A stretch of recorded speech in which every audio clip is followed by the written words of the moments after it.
ആത്മീയമായ ഔന്നത്യത്തിൽ നിൽക്കുമ്പോഴും മതവിശ്വാസങ്ങൾക്കും ആചാരങ്ങൾക്കും ഇടയിൽ ജീവിക്കുമ്പോഴും അതിന് ഒപ്പം തന്നെ പരിഷ്കരണത്തിന് വേണ്ടിയിട്ട് ശബ്ദമുയർത്തുക, പല കാരണങ്ങളാൽ അരികുവൽക്കരിക്കപ്പെടുന്ന ആളുകളെ ചേർത്ത് പിടിക്കുവാൻ സന്നദ്ധനാവുക, അങ്ങനെയൊക്കെയാണ് മാർപ്പാപ്പ നമ്മുടെ മനസ്സിൽ യഥാർത്ഥത്തിൽ സ്ഥാനം പിടിക്കുന്നത്. നേരത്തെയും പല മാർപ്പാപ്പന്മാരെയും കണ്ടിട്ടുണ്ട്. ഞാനും കഴിഞ്ഞ മാർപ്പാപ്പയെ നേരിട്ട് കാണുവാൻ, അദ്ദേഹത്തിന്റെ ആശീർവാദം സ്വീകരിക്കാനും ഒക്കെ സാധിച്ചിട്ടുണ്ട് സെന്റ് പീറ്റേഴ്സ് ബസിലിക്കയിൽ വെച്ച്. പക്ഷെ ഈ മാർപ്പാപ്പയെ സംബന്ധിച്ചിടത്തോളം അദ്ദേഹം വാഴ്ത്തപ്പെടുന്നത് പല കാരണങ്ങൾ കൊണ്ട്. 2013 അദ്ദേഹത്തെ time magazine person of the year ആയിട്ട് തിരഞ്ഞെടുക്കുകയുണ്ടായി. അത് പല കാരണങ്ങൾ കൊണ്ട്. ജനങ്ങളുടെ പാപ്പ എന്ന് വിശേഷിപ്പിക്കുവാൻ കഴിയുന്ന ഒരു വ്യക്തി ഈ പാപ്പയ്ക്ക് മുമ്പും ഈ പാപ്പയ്ക്ക് ശേഷവും വിശ്വാസത്തെയും അതുപോലെ ആചാരത്തെയും മാനവികതയെയും മനുഷ്യസ്നേഹത്തെയും ഒക്കെ പറയുന്ന ഒരു തരത്തിലേക്ക് സ്വന്തം ജീവിതത്തെ വിശേഷിപ്പിച്ചെടുക്കുവാനായിട്ട് അദ്ദേഹത്തിന് സാധിച്ചതാണ്. അന്യമതത്തിലുള്ള നമ്മളെ പോലെയുള്ള ആളുകളെ പോലും അദ്ദേഹത്തിന് കൂടുതൽ സ്വീകാര്യനാക്കും. അതുപോലെ തന്നെ ഈ സഭയുടെ ചട്ടക്കൂടിൽ നിന്നുകൊണ്ട് തന്നെ അതിലേക്ക് പരിഷ്കരണത്തിന്റെ വെളിച്ചം വീശുവാൻ അദ്ദേഹം കാണിച്ച ധൈര്യം, നേരത്തെ ഇവിടെ ബഹുമാനപ്പെട്ട ഫാദറും ഇമാമും ഒക്കെ അതിനെക്കുറിച്ച് സൂചിപ്പിക്കുകയുണ്ടായി. തൻ്റെതായിട്ടുള്ള ഒരു പാതയിലൂടെ ജീവിതത്തെ വെട്ടിത്തെളിച്ച് സമൂഹത്തിന് വഴി കാണിക്കുവാൻ അദ്ദേഹത്തിന് സാധിക്കുകയുള്ളൂ. നമുക്കറിയാം, ലോകത്തെ ഏറ്റവും കൂടുതൽ ചർച്ച ചെയ്യപ്പെടുന്ന കാര്യമെന്ന് പറയുന്നത് പാലായനമാണ്. ഒരു കാലത്ത് കുടിയേറിയ ആളുകൾ അല്ലെങ്കിൽ ഏതെങ്കിലുമൊക്കെ സമയത്ത് യുദ്ധങ്ങളും അതുപോലെയുള്ള കാര്യങ്ങളും ഒക്കെ വരുമ്പോൾ ഒരു രാജ്യത്ത് മറ്റൊരു രാജ്യത്തേക്ക് അഭയാർത്ഥികളായി പോകുന്ന ആളുകൾക്ക് വേണ്ടിയിട്ട് ശബ്ദമുയർത്തും.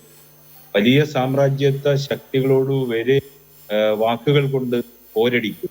ഇസ്തിരിയിടാത്ത വാക്കുകൾ കൊണ്ട് മനുഷ്യന്റെ ഹൃദയത്തിൽ നിന്ന് സംസാരിക്കുവാൻ അദ്ദേഹത്തിന് സാധിച്ചു. അദ്ദേഹം ആത്മീയതയെക്കുറിച്ച് മാത്രമല്ല ലോകത്തോട് സംസാരിക്കും. അദ്ദേഹം ലൈംഗിക ചൂഷണത്തെക്കുറിച്ച് സംസാരിക്കും. അതുപോലെ തന്നെ പ്രകൃതി സ്നേഹത്തെക്കുറിച്ച് സംസാരിക്കും. വിശ്വാസത്തിൽ ജീവിക്കുന്ന ആളുകളുടെ ജീവിതത്തിൽ ഉണ്ടാകുന്ന അപാകതകളെ കുറിച്ച് അദ്ദേഹം സംസാരിക്കും.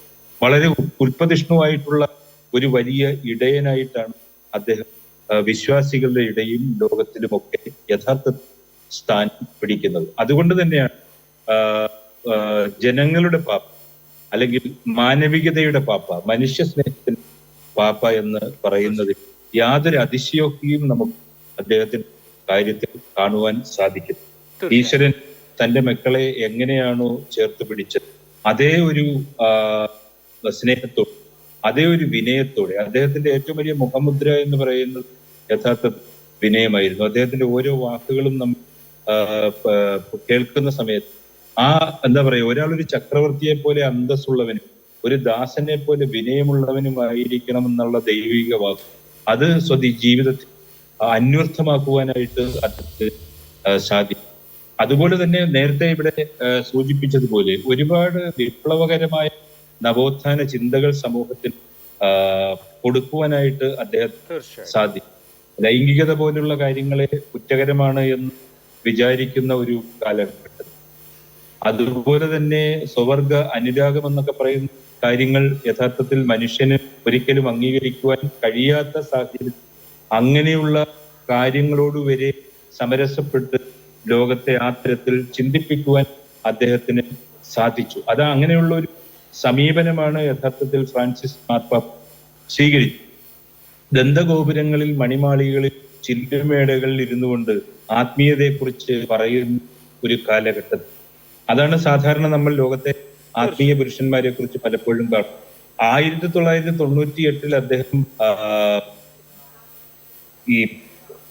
അദ്ദേഹം ആർച്ച് ബിഷപ്പ് ആകുന്ന സമയം അദ്ദേഹം ആ സ്വന്തം വീടുപേക്ഷിക്കുകയും ഒരു സാധാരണമായ വീട്ടിൽ താമസിക്കുകയും സാധാരണമായി കാറിൽ പോലും സഞ്ചരിക്കാതെ മറ്റുള്ളവർ പൊതു ഇടങ്ങളിൽ സഞ്ചരിക്കുന്ന ഗതാഗത കാര്യങ്ങളിലേക്ക് അദ്ദേഹം പോവുകയും ഭക്ഷണം ഉൾപ്പെടെയുള്ള കാര്യങ്ങളിൽ മിതത്വം പാലിക്കുകയും അങ്ങനെ പല പ്രകാരങ്ങളിൽ നമ്മൾക്ക് മാതൃകയാകുന്ന, നേരത്തെ ഇവിടെ സൂചിപ്പിക്കുകയുണ്ടായി, ഫ്രാൻസിസ് എന്ന പേര് തന്നെ അദ്ദേഹം തിരഞ്ഞെടുത്ത അത്ര ധൈര്യത്തോടുകൂടി. അതുകൊണ്ടാണ് അദ്ദേഹം മറ്റുള്ള ആത്മീയ നേതാക്കളിൽ നിന്ന് വ്യതിരിക്തനാവുന്നത് തീർച്ചയായിട്ടും ഈ ഘടകങ്ങൾ കൊണ്ടൊക്കെ തന്നെയാണ്. വ്യക്തമാണ് ആ കാര്യം.